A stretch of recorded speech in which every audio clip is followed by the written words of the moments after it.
Yeah. See the screen. So good afternoon, thank you so much for coming. And over this next hour, I'll be in conversation with Audrey Niffenegger, who may not be so familiar to people from the world of comics, but she's obviously very, very well known in the world of novels for the successful Time Traveller's Wife, which has been, I think, pretty much a global bestseller. And maybe we not realise that Audrey, as much as being a writer, really before that, still is a visual artist. She's a maker of artist books and prints, and she's produced some wonderful visual novels, which are really, in many ways, they're not comics, they're very, very closely related to comics, and we'll be able to look at some of that work with Audrey this afternoon.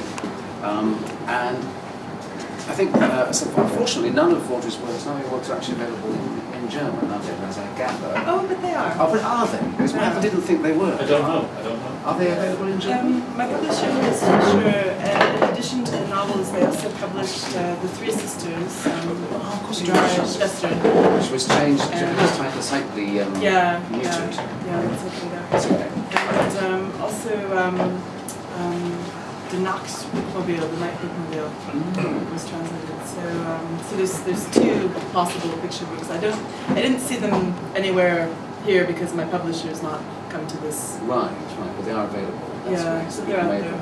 Can I just ask the audience, how many people in the audience have read some of Audrey's visual books? Anybody has read Night Bookmobile, Nacht Bookmobile? You have? Oh, good. Wonderful. Yeah. Well, okay, so I mean, we can talk about the novels if you want to. But I did bring slides because I knew that I couldn't just sit here and talk about stuff nobody had seen. So then it'll be discovery. Yeah. I'm intrigued to know, just take a bit of background about your life and how you became a visual artist and what you grew up with. What was your environment like growing up?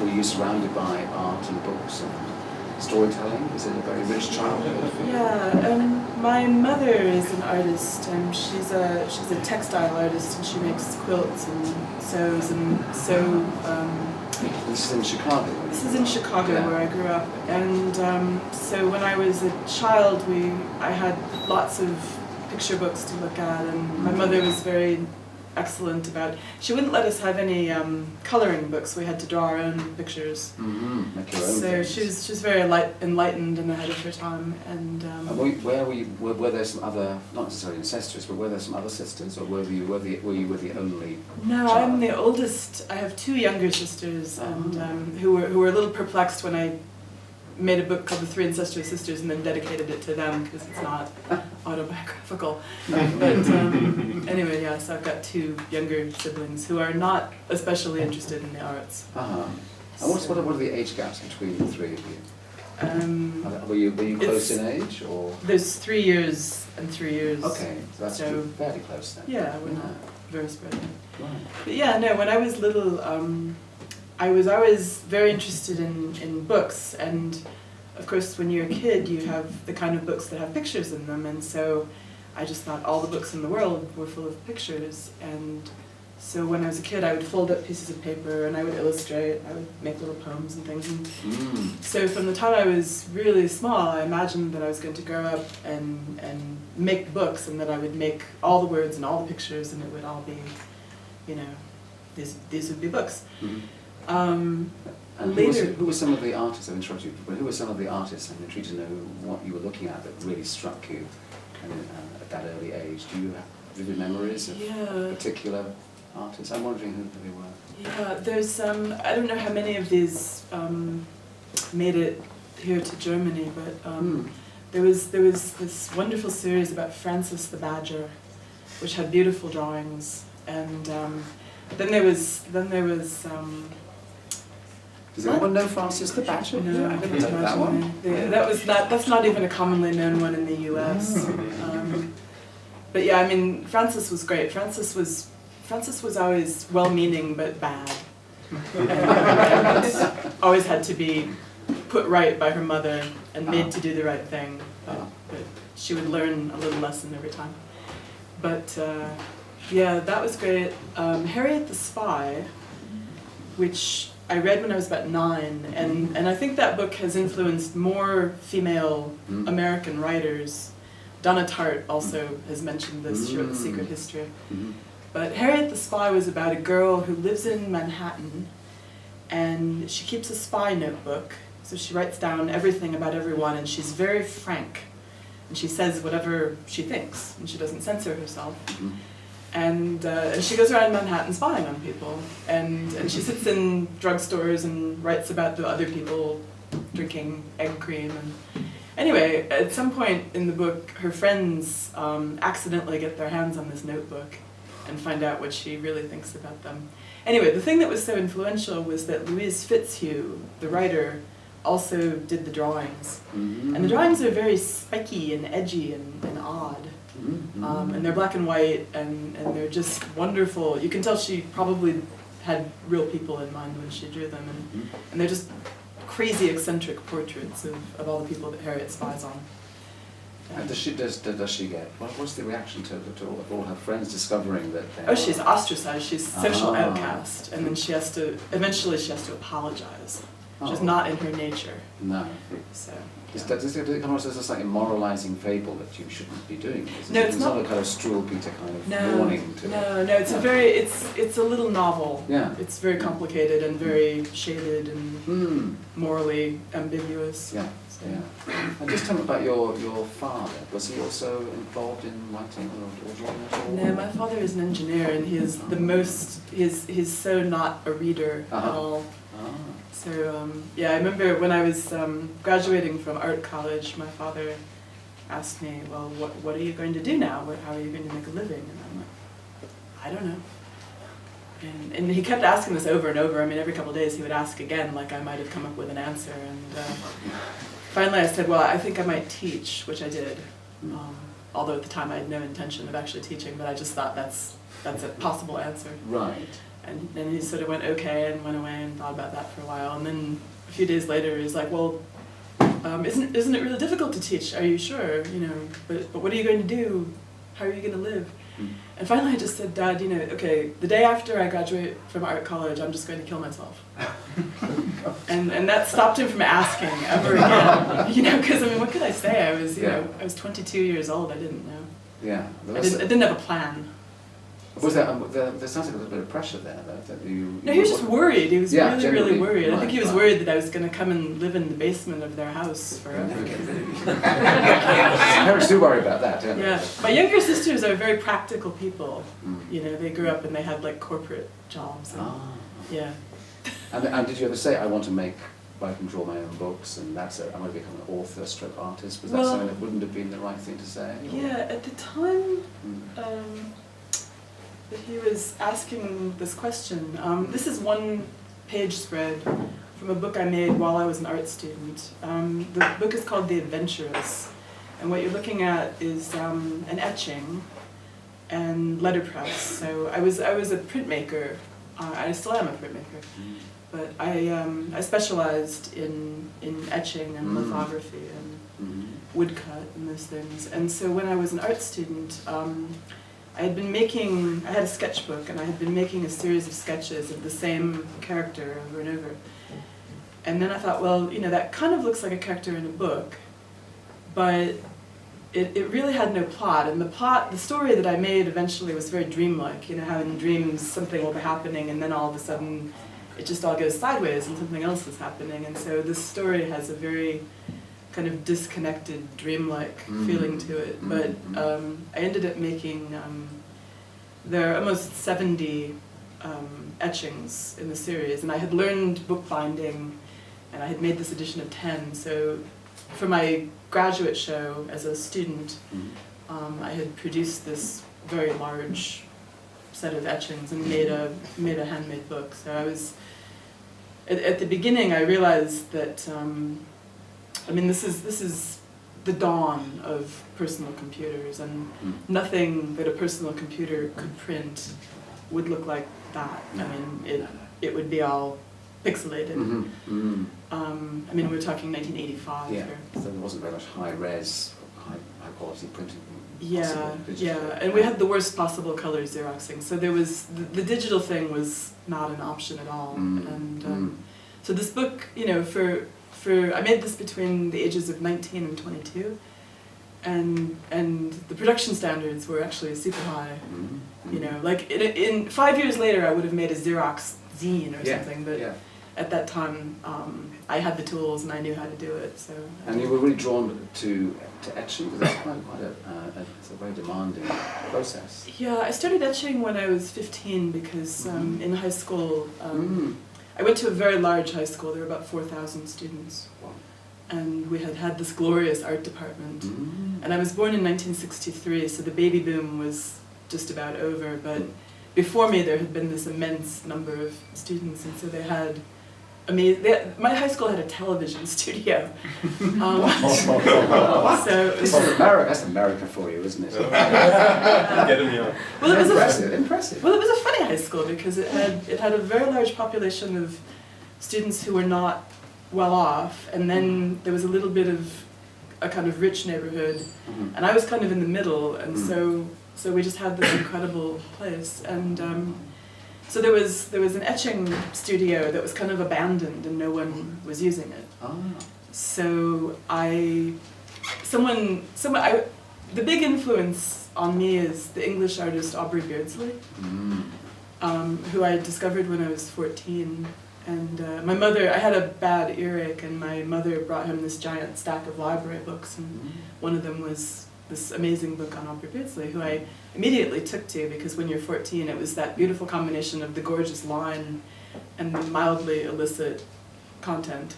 Sometimes not so mild. Yeah, sometimes it was like, whoa, I'm not sure my mother knew what was in there. It's art. But she wouldn't have minded, you know, she was not a censoring kind of mother. So anyway, so I got really interested in him, and I started doing all these, you know, drawings with a dip pen and all that. And somebody... It's very particularly well-known people in Beardsley. How would you describe this? What is it? It is the line work, isn't it? Yeah. That's so original too. Yeah, I mean, his influences were very Japanese, and yes. for me that was also important, the Japanese woodcuts. Through him you looked back at Japanese prints as well.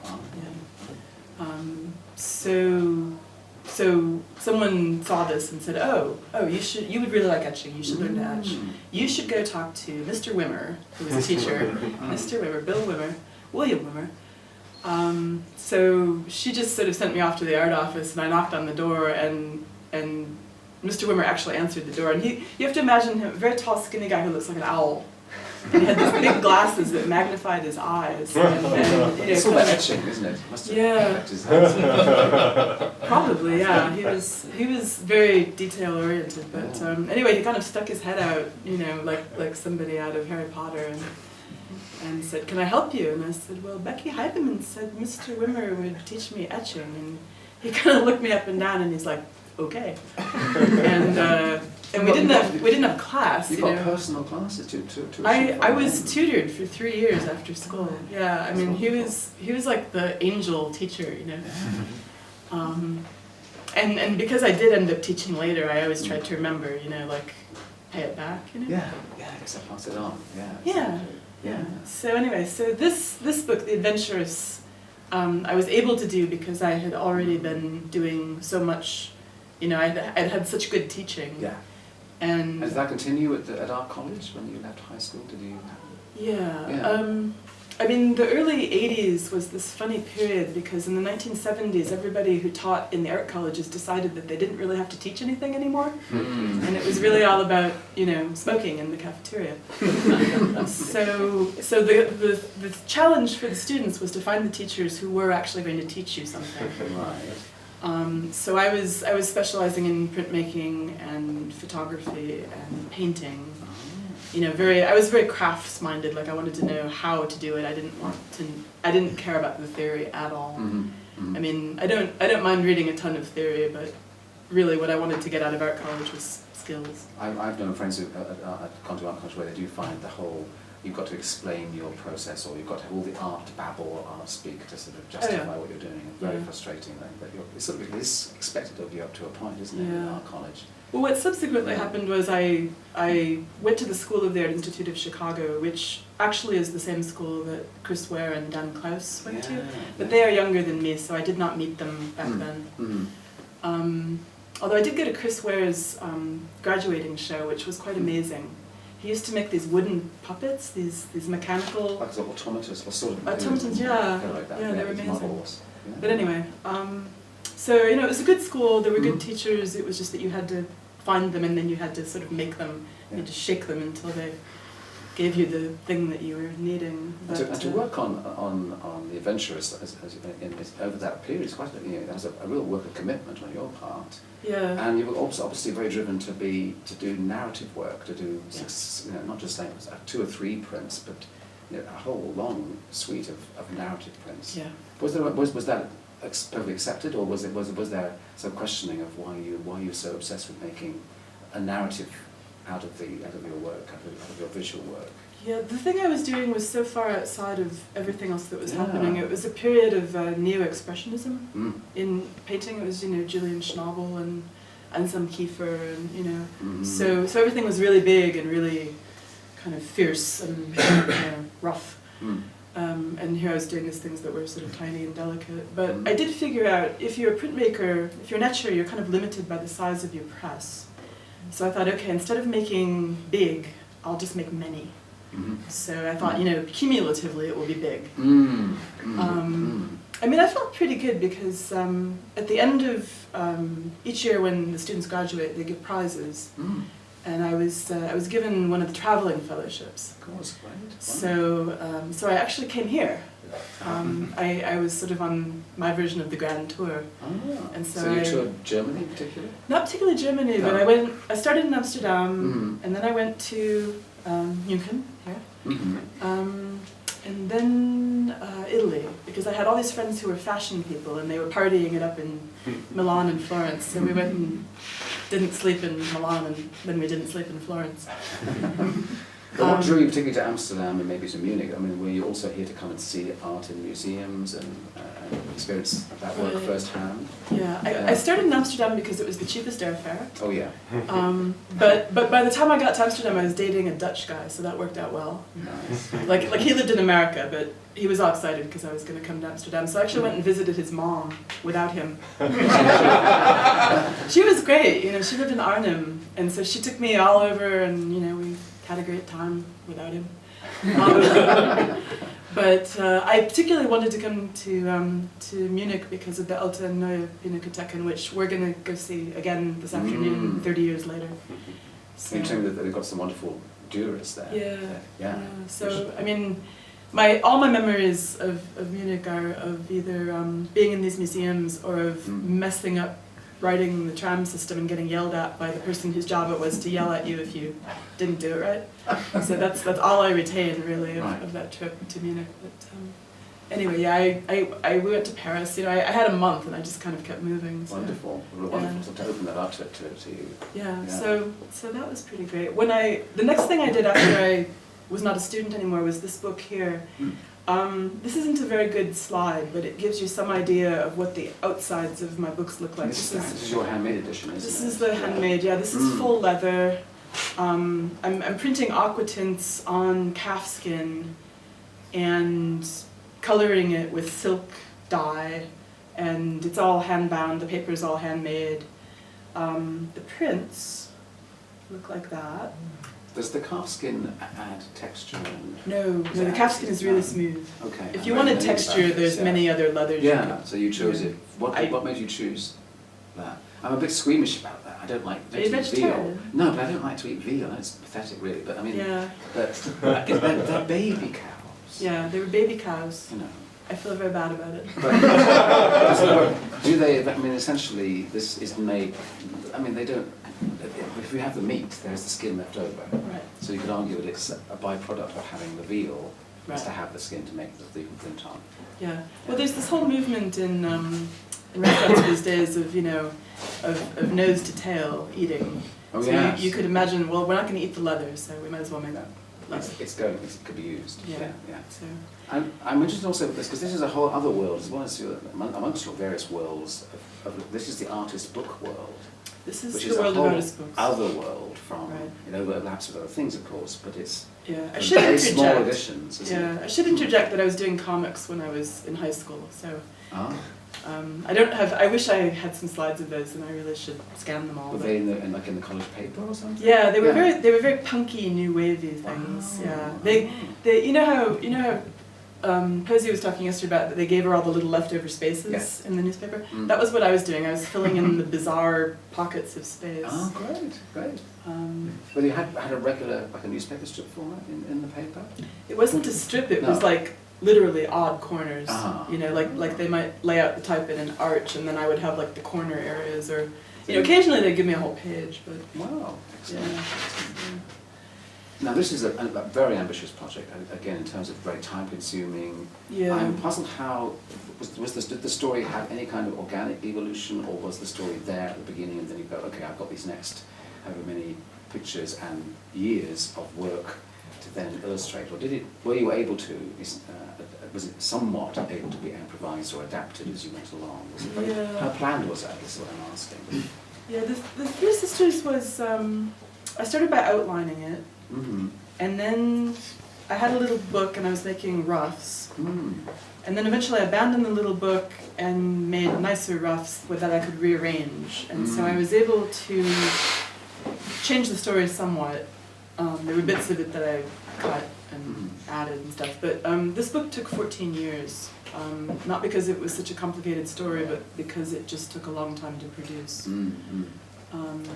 With the subject, it has obviously echoes of the classics. I'm thinking of, because you have the noun being called Paris as a reference to. I should know what it was exactly. I know that I did do Greek, Latin at school and all that sort of stuff. There is a classical thing, isn't it? Well, Paris kind of kicks off the Trojan War. Yeah, exactly. Yeah. Yeah. Yeah, the references are all kind of fast and loose. There's no real adherence to Greek myth or anything No, like that. it's a mixture, and it Yeah. also has you must be also. I know you're quite influenced by fairy tale and legends and this kind of thing. So it has all those. It seems to really, but it isn't. It doesn't. It surprises. Yeah, the story is always veering off in odd directions. It's less random and dreamlike than The Adventurous, Yeah. and has a little bit more. It was sort of meant to be like a melodrama. It was kind of more than anything else. I was thinking about silent film and how you know, most of the story and emotion is being communicated through these very big gestures and quite theatrical and histrionic in a way. right. Yeah. So I've over the years I've tried to talk people into turning this into an opera. I think it would make a good opera, and at the moment somebody is actually trying to work on that. We'll see. And then of course there is the writing. I mean, we're seeing the images here, but you're of course we know you're a writer, but then how did writing come in as part of your? How did you balance, I suppose, developing your writing and developing your art? With this, I had some story and I was paring it down, and the images were taking everything that had been in the writing was moving over into the images. At the tail end of this project, this project finally stopped in 1998, and about a year before that, I had this idea about a time traveler and his wife. And I thought I was going to make one of these, you know, and spend years and years and years making etchings. And the How more many etchings would it be? oh god, I don't know. But I rapidly realized that somebody who's jumping around in time, one of the things that's very difficult to do with images, still images, would be to do anything other than just go forward in time in the most conventional fashion. Because trying to indicate, oh, now we're in this other time, and get any precision whatsoever about when that time might be, just immediately realized that was going to be a problem. And so I thought, okay, we'll have to have more words. And then I thought, oh, forget the pictures, let's just have words. Yeah, have the words to the word. Yeah. Well, have you seen, so it won the award last night for the best North American graphic novel, this book here by Richard McGuire. Yes. It won, isn't that amazing? Isn't that It's a really great? good choice, yeah. Yeah. I don't know if you've seen here, it's published here by Dumont. Amazing. Now that is like a time travel book, isn't it? Yeah. He's described it in a little film interview, they filmed an interview with him which they played last Yeah. night. We're all time travelling, we're all Well, I think in a way he's sort of invented a whole new form of notation for time. Yeah. I mean, that system could very well be used by other people to tell different stories. Yeah. But the original strip that appeared in Raw, I remember seeing way back then, because we were all reading Raw as it slowly came out. But yeah, I remember seeing that back in the day. So in a way he has it visualized multiple times, hasn't he, in the same image?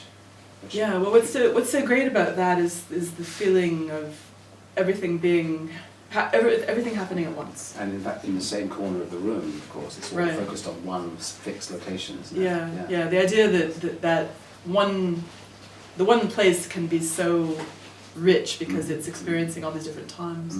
Yeah. There are echoes, I feel, between what your interests are and Maguire's, I think, in that. Yeah, no, I'm in love with that book. It's so great. Yeah.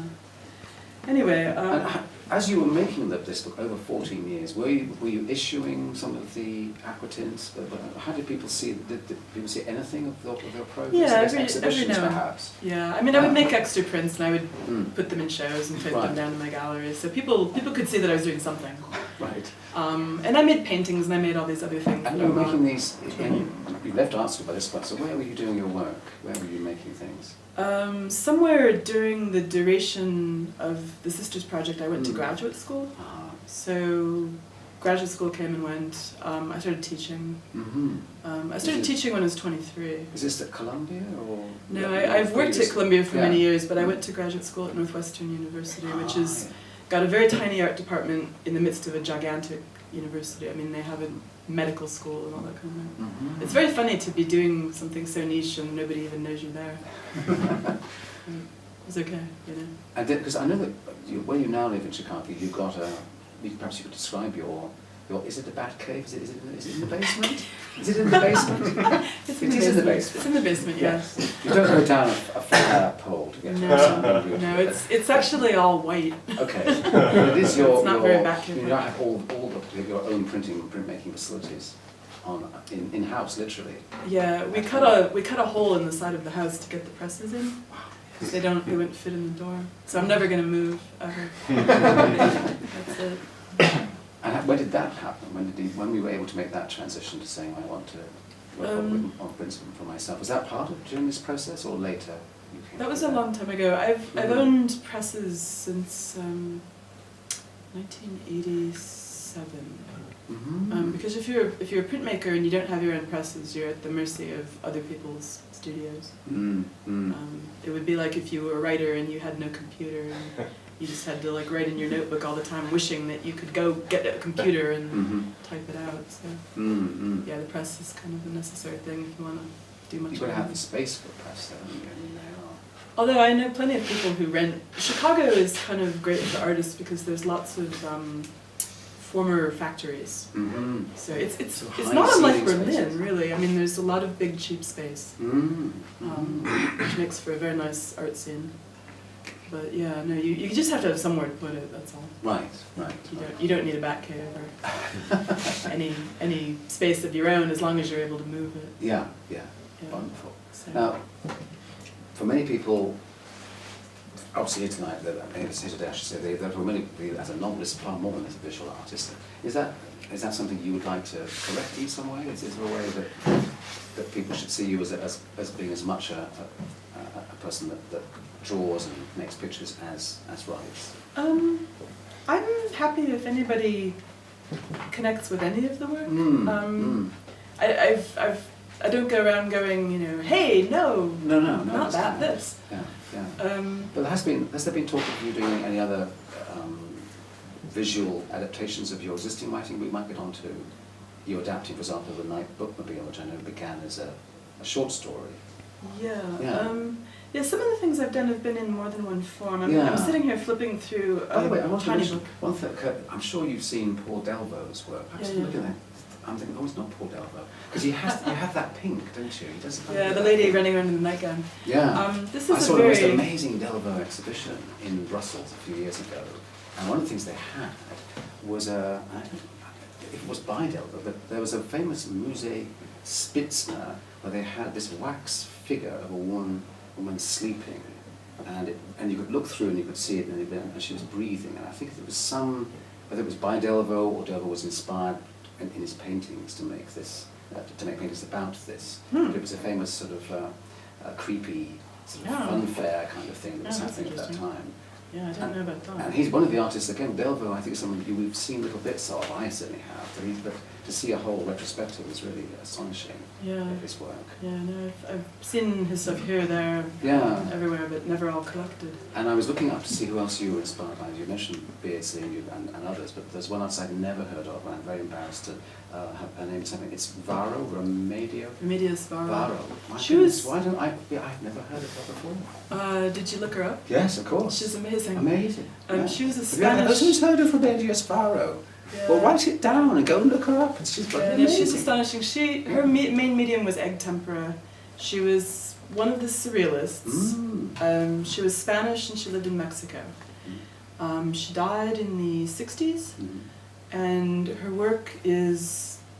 You can tell that she was very inspired by medieval manuscript painting and that kind of thing. But and Bosch definitely too. Yeah, Bosch, yeah. But she's very interested in the sciences, and so a lot of her work has a kind of surrealist but scientific vibe to it. There's a show in San Francisco right now about interactions between surrealists and science, and she's in it. And anyway, yeah, she's really interesting to me, but I didn't see her until the mid-90s. She seems like a secret. It seems that it's not been let out very much. Yeah, she's like Dorothea Tanning and Lenora Carrington. I was thinking Carrington. Yes. Carrington, a lot like Carrington, Yeah. I mean, another artist, it doesn't show in the work I'm showing you, but another artist who is really important to me is Horst Janssen, who's a big deal in Chicago because the Art Institute has given him several shows. The book I've been flipping through here is a tiny book about a character named Prudence, who's, at the beginning, she starved herself into a coma, and she's being visited by a messenger from the local cemetery to invite her to come to all their feasts. And so she comes and she won't eat, and they're getting frustrated with her because it's a feast, you know, it's a picnic, come on. And so eventually she gets her final invitation and comes to the Christmas ball, and she finally takes a tiny sip of wine, and which kills her, and then she can properly party on with them and say it's this happy ending. I've got this tendency to kill people, and it's all okay. So anyway. And what happened to Prudence? Was that as a book? Was that something just privately done? Or? Yeah, it was 75 copies, and it was a collaboration with a little tiny press in Chicago. That hasn't been given a trade in general edition yet. No, but yeah, I'm sort of interested in everything eventually somehow being commercially published. Hopefully, yeah.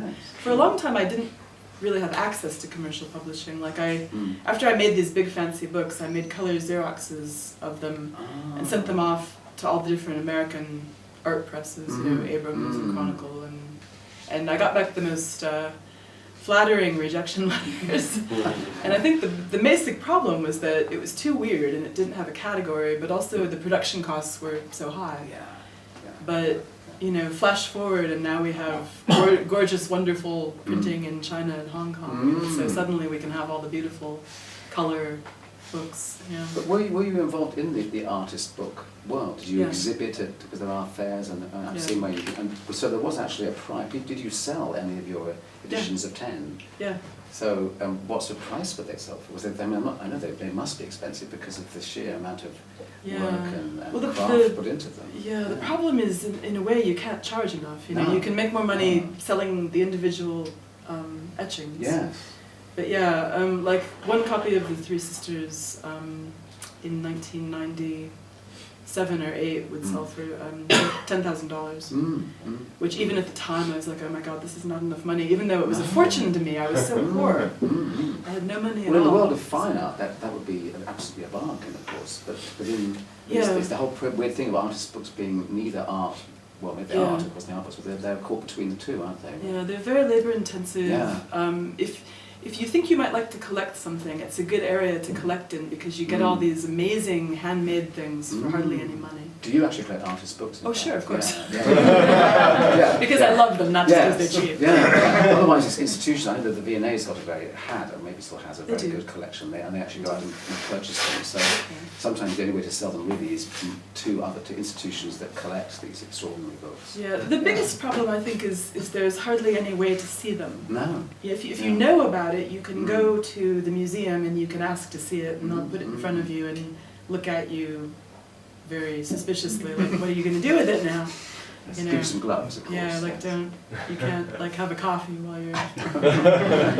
So yeah, it's a little bit of a problem in terms of display, and you know, what I did when I got out of graduate school, I started teaching, and with a bunch of other people started a book and paper center that is for teaching. It's for teaching and showing and producing artist books. Great.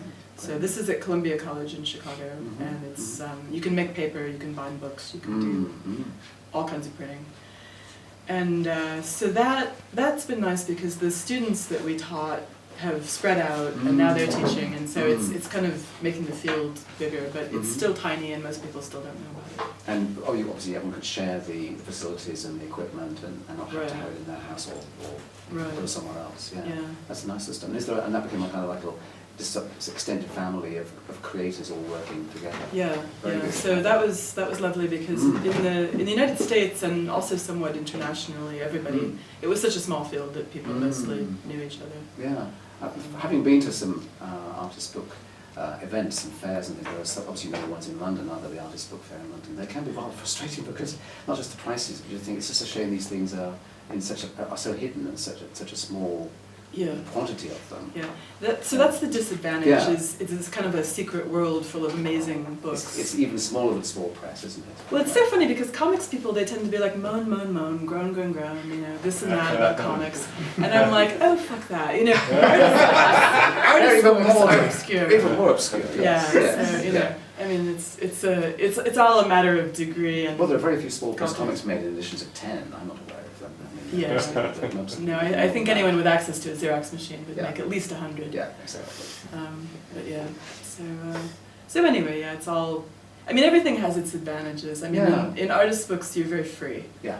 No one is watching. You can do what you want. And you can do highly technical things, which now, of course, as you see, the Chinese can print, fortunately, but all kinds of extraordinary ways of working with paper and images and things. Which well, something I like to imagine, I don't know if this is strictly true, but I like to think that the artist's book world of people experimenting with the book form has influenced and it's spread out into commercial book design. I'm sure it has. And into comics. Yes, I'm sure it has. I think, you know, this... Look at Chris Ware's building stories, for example, the kind of thing which would have otherwise been an artist's book, I think. Yeah, well, Chris Ware, I mean, he was in the printmaking department, which is the same department I was in. So, you know, he was someone with access to all that stuff. I mean, I don't know that he did a lot of hand work. No.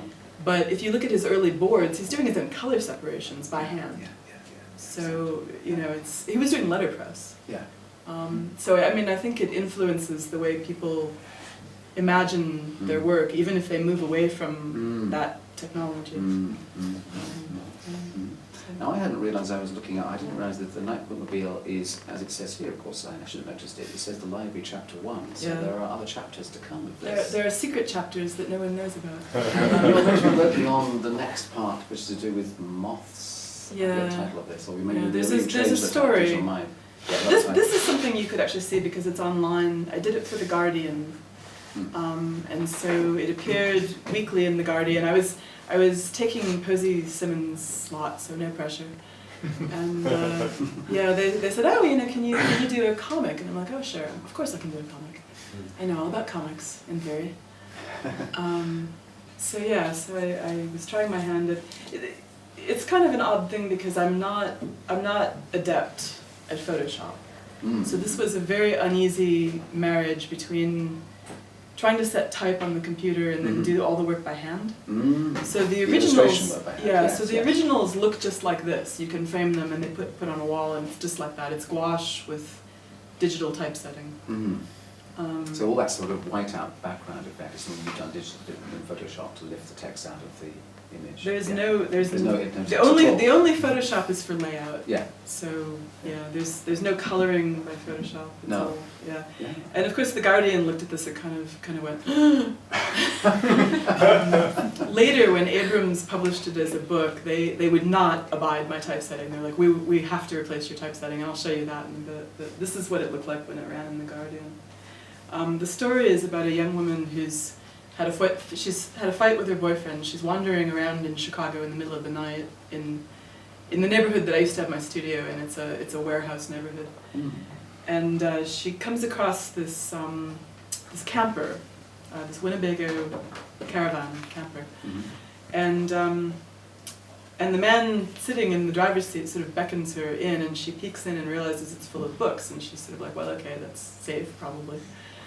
And she goes in, and as she's talking to the librarian, whose name is Mr. Fanshawe, she's looking around and she's realizing that she's read all the books. And then she finds her diary. And he explains to her that it's her books. This is her book collection. It's everything she's ever read. And it's her personal bookmobile. It emanates from the library, which is she doesn't know it, but it's a kind of afterlife. So anyway, yeah, this is from much later in the book when, this is a total spoiler, but I'll do it anyway. She keeps making efforts. She wants to just bag her life and join up with the bookmobile and run away. Mm. And just be on the bookmobile all the time, and her librarian keeps explaining to her that that's not possible. Mm. He does not explain why it's not possible. In this world, there's 4 categories of being. There are readers, which would be us. There's librarians, who are all dead. There are authors, who are troublesome. And there are books, who look a great deal like people. In this particular story, only a reader, Alexandra, and a librarian, Robert Fanshawe, figure. Mm. But in the other stories to come, there's a story about a lost book, which is Maud's The New World, and Mm-hmm. stories where authors make all kinds of difficulties for everyone else. But anyway, Alexandra, after about 20 years of hide and seek with the bookmobile, she finally figures out what she's got to do to join up with the bookmobile. Mm-hmm. So she kills herself. And the next thing she knows, she's in the library. And there's a few frames missing between those 2 images, but Fanshawe comes up to her and, very enthusiastically, she's just killed herself about 10 minutes before, and he comes up and she's like, Alexandra, you're hired! Like he's been waiting and waiting for her to figure it out. So once again, I've killed somebody for positive outcomes. I'm hoping I'm not encouraging people to off themselves. But what is I mean, it's not very necessary for you to answer whether there is a message about this, but there is an implied idea here that there's a comfort or a refuge or solace in books from the pressures of the rest of life, which can draw some people to just want to be in their personal bookmobile. The book also has a strong message. Mm. The book has a strong message about the dangers of excessive reading. Yeah. Have you experienced those dangers? Yeah, of course. You're aware of that? Yes. I mean, sometimes it's oh so tempting to just go read instead of dealing with one's actual life. Yeah, it can be a life avoidance therapy. So this is just a little process thing about. Oh yeah. Because it appeared in this landscape format, didn't it, on a weekly basis? You said. Yeah, they gave me half a page, and they said I could have half or half. So I opted for the landscape. The landscape format. One of the fun things. Did you have people? I had people, yeah. I decided I needed reference, so I got some friends, and I called up the Chicago Public Library, and I said, hi, can I borrow a bookmobile? And surprisingly, they said sure. They wouldn't let me drive it, so we had to do all the bookmobile shots inside their giant garage. But anyway, we did. And these bookmobiles do still get used quite a bit, do they? Shortly after I did all this, Chicago sold their bookmobiles. I was aghast. I remember seeing in Time Out in London, someone was advertising a bookmobile looking for a new home, and other people trying to restart the bookmobile or something to get books out to people, because of course in Britain we've got libraries closing all the time at the moment. Yeah. Well, somebody sent me a link recently. Apparently there was a little bookmobile for children in North Carolina which was directly inspired by somebody reading this book. Lovely. And I'm thinking, okay, well, the children won't know how it ends. Yes. Children from the book. The children won't care about that at all. I see. So you were obviously choosing their positions and poses. How do you plan? You obviously have some sort of idea of what pose they should be in. Yeah. Suiting to suit the script. Yeah. No, I storyboarded everything in pencil and had locations in mind, and then we all went over there like a movie shoot with lighting and everything. Oh. So yeah, you know, some people like Eddie perhaps could have just drawn all this out of his head, but I need to look at things. But that's partly because, of course, it's not in the same more fantastical worlds that you've been. Yeah. It's not. It's surreal in a much more sort of urban and almost mundane way. Yeah, I mean, if you want me to draw anatomically incorrect figures in a sort of pseudo-Japanese style, I can do that all day. If you want perspective, I have to see it, because of my bad teaching in the 1980s, where they couldn't be bothered to teach you anything. So did you never take any life drawing classes? I took a ton of life drawing classes. Yeah, I can do it. I just have to see. Yeah. You know, if it's in front of me, I can draw it. Yeah. So, Anyway, this is Abrams with their highfalutin typesetting. Different types of. Yeah, so that's what it looked like, and then they I haven't did done that. So. Anyway, they were adamant about it. I'm not sure. I mean, apart from the white background, is the lettering different as well, or not? The actual typefaces are different. No, okay. Right. I was very annoyed about that. Yeah. I said, if I was there, I would have got in and been angry about that. Well, Eddie took one look at it. It. Eddie took one look at it and said, "I would have thumped them."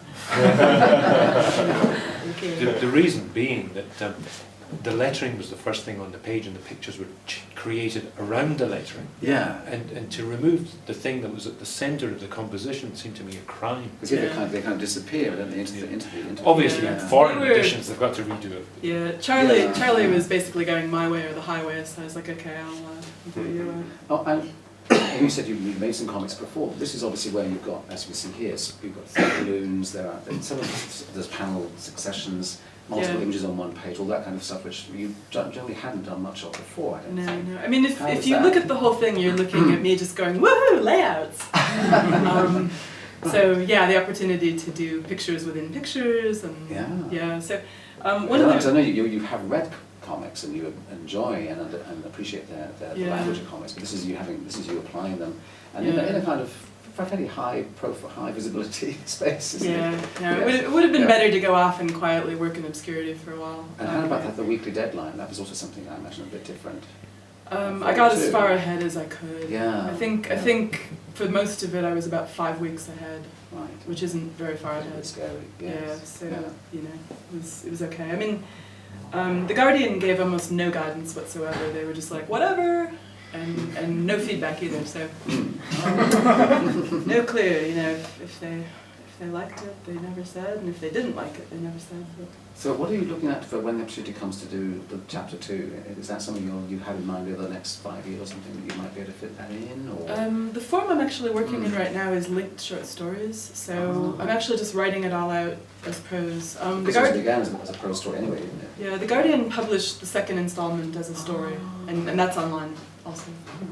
So yeah, but once I sort of forgot, like, oh, I might have to draw this, I was much freer to play around with it. So, you know, we'll see if I ever get back to doing some giant comics masterpiece. Right.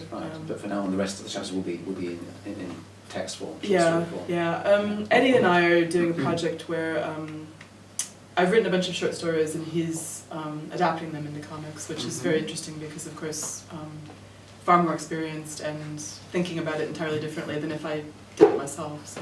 And do you have any control, or was it just all handed over to Eddie to do what he wants? Eddie does what he wants, and then I go, and then I go, okay, wow, yeah.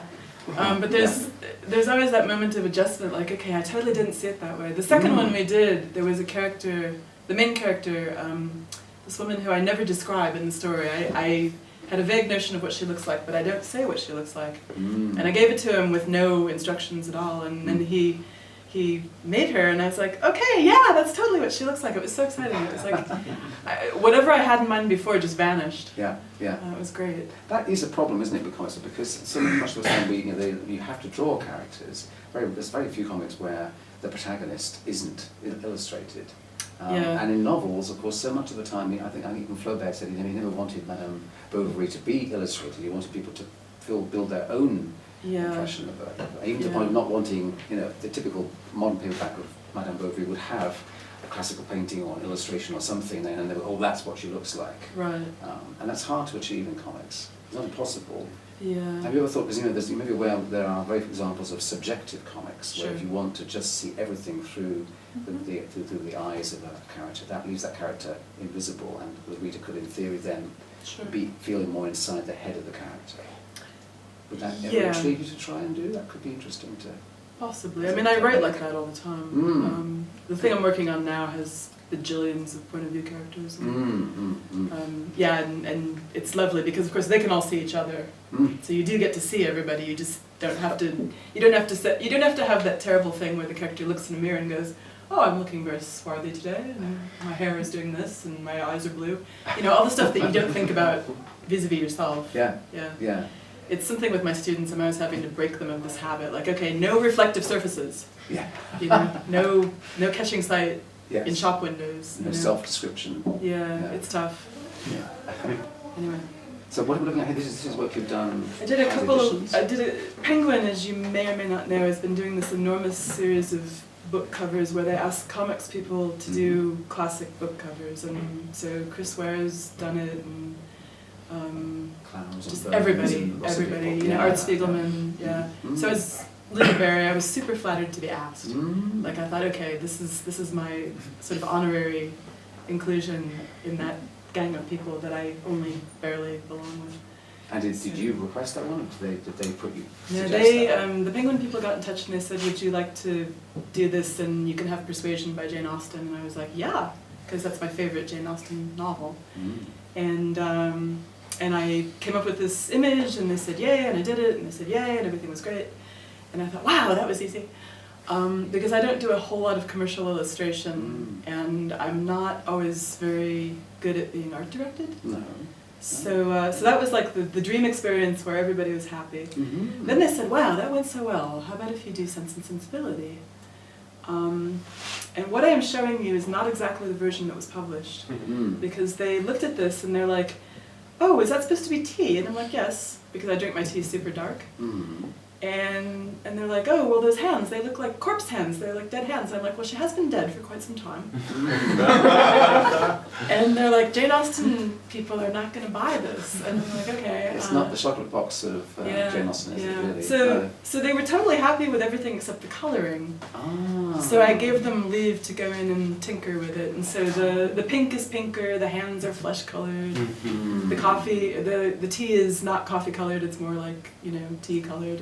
American idea of tea. Yeah. Kind of a light, tawny colour. Yes, beige tea. On the upside, though, they did this great thing where they did foil printing on the teacups, so the teacups actually kind of shiny. Oh, that's fun. Yeah, so it was a nice collaboration, and I was a little sorry that the corpse hands didn't make it, but whatever. And you don't get the chance to do the any illustrations inside, do you? It's just the cover. It's just the cover, exactly. yeah. Would that appeal to you at all? Be given the opportunity to do that? Yeah, I would love to. Yeah, I actually just did a project. I don't have any slides of it, but I just did. The latest thing that I did was an anthology of ghost stories, which is being published in the UK and in America. This is your writing? A little bit. Yeah, this is. For other authors as well, you mean? Yeah, this is me very audaciously. The project was put to me like this: we know you write ghost stories. Would you like to take one of your ghost stories and a bunch of other stories? What they wanted was mostly stories by dead people who we don't have to pay. Yeah. But they said, lots of English dead, ghost stories by dead English writers, please. And I'm like, well, I'm not English and I'm not dead, so why don't we even this out a little bit?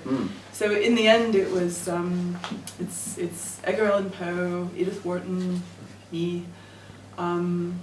But also some current writers, like Kelly Link is in it. I found there was one student who's never been published, and I was at a reading, and she was reading a story called Tiny Ghosts, which is about this couple whose house turns out to be infested by little ghosts. and they get rid of them by roaring at them like lions. Like nothing else works. Anyway, I put her in there, so it's, she's like, her first publication is with all these, Neil Gaiman and Ray Bradbury. And then Poe, as you mentioned. And Poe, yeah. So I was just like, We've got okay, Emma Amy, James welcome. or Lethbrenue, we've got some other ones. Emma James is the mezzotint. Saki. Oh, great. Right. And you're doing illustrations for the book? So each story has one illustration, and it's a collaboration with Suzanne Dean, who's a very wonderful, from Jonathan Cape. She's a very famous book designer. Yeah. So she took my very simple line drawing and did this incredible thing for the cover, which involves foil stamping, and it's magnificent. It was okay when I did it, but I thought, well, if I sort of go halfway and then I'll give it to her, and she just made it great. And what title have you come up for this? It's called Ghostly. Ghostly.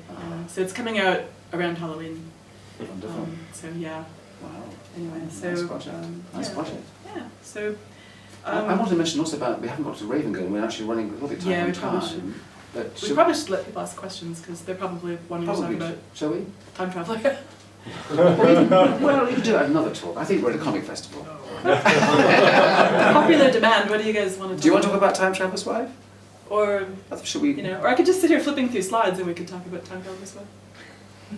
We've only got about 5 minutes or 2 minutes, haven't we? I think, really. Okay. Well, just to say what you're looking at. A couple of years ago, I was asked to collaborate on a ballet by Wayne McGregor, who's the choreographer for the Royal Ballet in London. So Wayne sought you out for this project, yeah? We were introduced by a mutual friend named David Drew, who was a principal dancer for the Royal Ballet for years.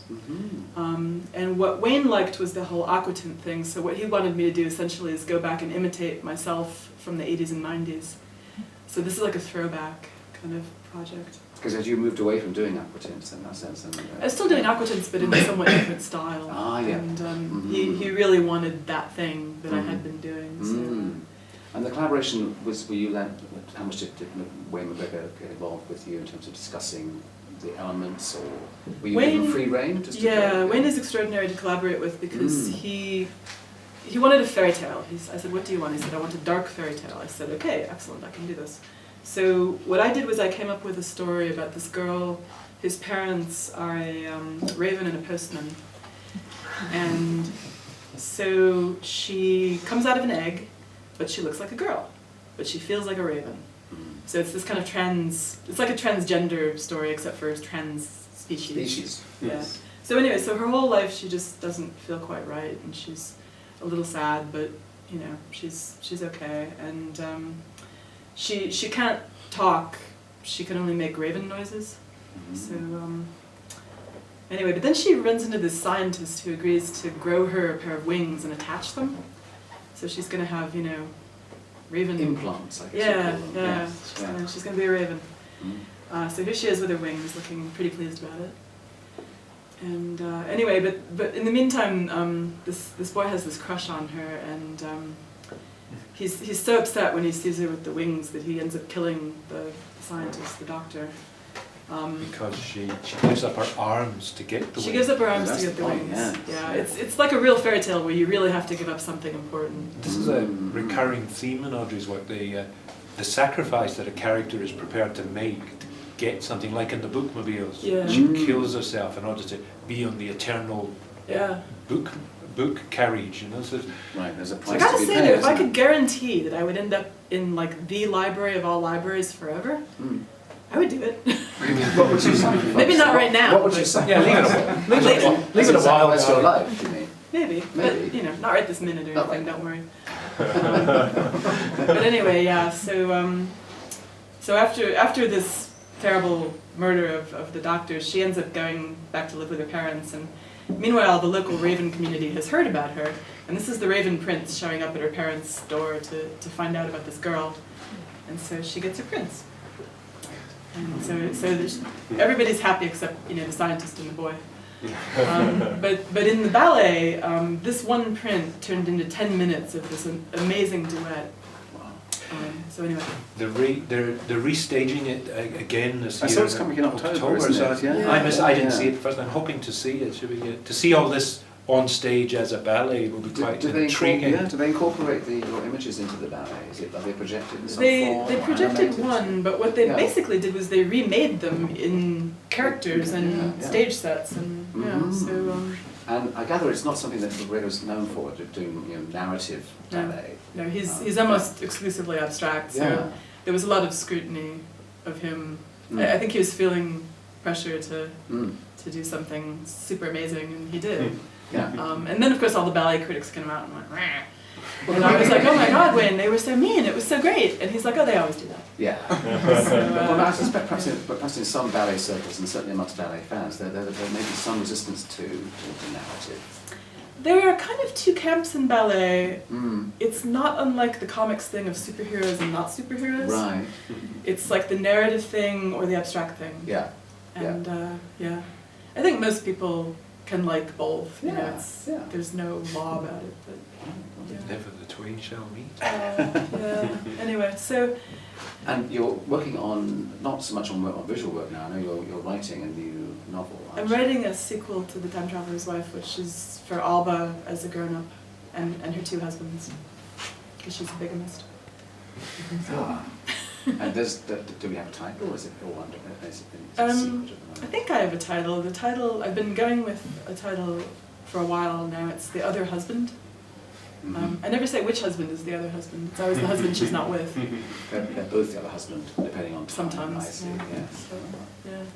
And what is your projection for this? Are you hoping, is this your all-consuming project now, or are you able to balance it with other things? No, it kind of has to be, because I have a deadline that's 3 years from now. Eddie laughs at me because originally the deadline was 5 years away, and I've just been kind of like, well, You're researching. Well, it's percolating. Yeah, this is sort of typical for me. I usually spend about a year of novel time walking around just kind of thinking about it. I've heard other novelists describe this. Anne Patchett, the American novelist, talks about how she also spends about a year. So I spent about a year kind of getting it straight and doing some writing, and then I spent some time making an enormous timeline, because now they have timeline software, which they didn't have when I wrote the other one, so I can keep track of it, because I have to keep not only this book straight, but everything from the other book has to be accommodated, you know, and kind of not stepped on. Making a sequel to Time Traveler's Wife, was that something you thought you could possibly be doing when you were writing the original, or was that? No. You always thought of it as a finite work? I thought of it as finite. I used to make jokes. People would say, oh yeah, are you going to write a sequel? And I'd say, well, if you see me writing a sequel, you know I'm broke. There you go. Yeah, but I'm not actually broke. You're not. What really drove you to do this? Yeah, what happened was that my agent asked me to write an extra for the ebook of Time Traveler's Wife. He said, oh, you know, do you have anything that you cut? And I'm like, I'm not going to show anybody. Or something, yes. Yeah, I'm like, anything I cut is unworthy and it's going to stay cut. And then I thought, well, I'll just write something additional. And you did, actually. So I wrote about 25 pages, and I was like, oh yeah, that was cool, I liked that, I could do some more of that. So then I committed to doing it, and then I was like, what have I done? So yeah, so I've got this wonderful little egg of those 25 pages, and I just kind of have to, yeah. Anyway, I'm enjoying it now. For a while I was thinking, oh Lord, this is going to be one of those things where I commit to something, and then people say, we wish you hadn't done that. I know that this is like an odd question. Come on, Peter. What's it like to live with something for such a long time? Like when you're working on how many years? 14 years on Sister Story. How many years was Time Travel? That was probably quite a few years. Time Traveler's Wife took a little bit less than 5 years to do, and my second novel took about 7 because it involved London and Highgate Cemetery, and I had a lot of research. But that's Fearful Symmetry, yes. Yeah, I actually really enjoy spending a long time. I had a painting teacher once who, somebody asked him how long it took to do a painting, and he said that he usually works on 6 paintings at the same time because it takes him a week to do a painting, but if he has 6, then it takes 6 weeks to do all the paintings. And he said that what he liked about this was that he was living more of his life during the 6 weeks, and so he had more time to have ideas about the paintings.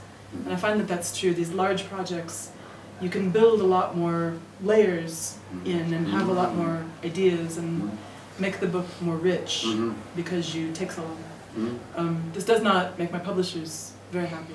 Mm. Because of course there's other people who can write a book every 2 years or every year, and their work is great. So but then you look at something like Jonathan Strange and Mr. Norrell, which I believe took about 10 years. And that is just so marvelous, and you just know that nobody could have produced it in less than 10 years because It's it's got just so many levels to it, hasn't it? Yeah. And multiple stories and versions to it. It's currently on BBC TV, and it's I definitely watched quite a one good. episode. They did quite a good job, I think. Good, Well, yeah, I Peter's love read the the book. first I haven't episode. read that, but it's Yeah. So do we have some last questions? Otherwise, I think we should probably let you come Well, up. it's kind of one. Well, yeah, we'll go and get some fresh air. But any questions you'd like to ask of an Audrey, you're very welcome to. I have a question. Yeah, please go ahead. Do you have some lovely stories about time traveling from other authors, or what was inspiring? Yeah, definitely. There's a book called Time and Again by Jack Finney. Do you know his work? No. Okay. He's an American author who, I think he died around 1990, and almost all his work is about time travel. Time and Again was made into a movie, but the book has pictures. He took old pictures. It's about an artist named Cy Morley, who's chosen by the CIA to do some time traveling because he has such a good imagination because he's an artist. And so they train him to do this excellent imagining, and he ends up in the 1870s in Manhattan. And they've got some jobs that they want him to do, the CIA, but he never ends up doing any of that. He just goes sightseeing. And he falls in love. But everything that happens in the book is supposed to be a picture drawn by Cy, but really it's from old newspapers and old photographs. And so he's sort of put the story together around all these antique images. So that's really wonderful, Time and Again. There's other things that I found really interesting, like Daphne du Maurier she's not usually a science fiction writer, she wrote Rebecca, but there's a book called The House on the Strand, which is about someone who can only time travel to this one house in this one room, and he can't really be there, but he can just see everything and hear. So it's sort of like, it's almost like we have like a video camera, like he's a video camera in this room and he can see what happened there hundreds of years ago.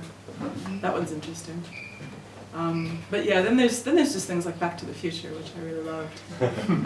And that one made me understand that you can do a kind of time travel where you can go back and change things, or you can do time travel where you can't change anything. And it made me realize that it would be maybe more tragic to not change anything, not be able to change anything. Because then you'd be able to see what was happening and just have to wait and have it happen. And were you struggling with this time travel paradox? Paradoxes, yeah. Changing Yeah. that you change something or writing, and then you find that you couldn't do that because it will be change plot. Yeah, what I was trying to do was eliminate paradox. So by saying nothing can be changed, I'm eliminating the grandfather paradox. So so nobody can go kill their I want to grandparents. recommend one wonderful manga about time travel. Yeah? It's called A Distant Neighborhood, and it's by Jiro Taniguchi, and it has a man aged around 40 with a wife and kids who suddenly finds himself transported back to his 14-year-old self when his father, about that age 40 with kids, suddenly disappeared and abandoned the family, and he tries with his adult knowledge to change and find out why his father left and prevent his father from leaving. Right. And it's a wonderful manga by Jiro Taniguchi. He had a big exhibition at Glen this year. It's not typical manga style, it's beautifully clear line and wonderfully atmospheric. And I saw an amazing theatrical adaptation of it too, which is one of the most powerful things I've seen in the last few months or so. It was tremendously strong. Oh, So that sounds lovely. it's worth seeing. It's in English too, it's available in English. Okay. Yeah. Good. I think we all need to get some fresh air, don't we, really? But we're in a time travel place here. We're in this most amazing, ancient building 12th here. century. Here we are talking about time travel. Just imagine, for a moment, all the ghosts and all the other drinkers and beer lovers that are sitting in this very seat at the moment. Yeah, If you and if they imagine could see that. us there, we'd be thinking, why are you not drinking beer? Why haven't you got some beer? So please thank Audrey Niffenegger Thank you. and discover more of her work. If you're just stepping into her marvellous imagination in words and in pictures, you have a treat in store. Thank you, Audrey. A real Thank pleasure. you, Paul. Thank you.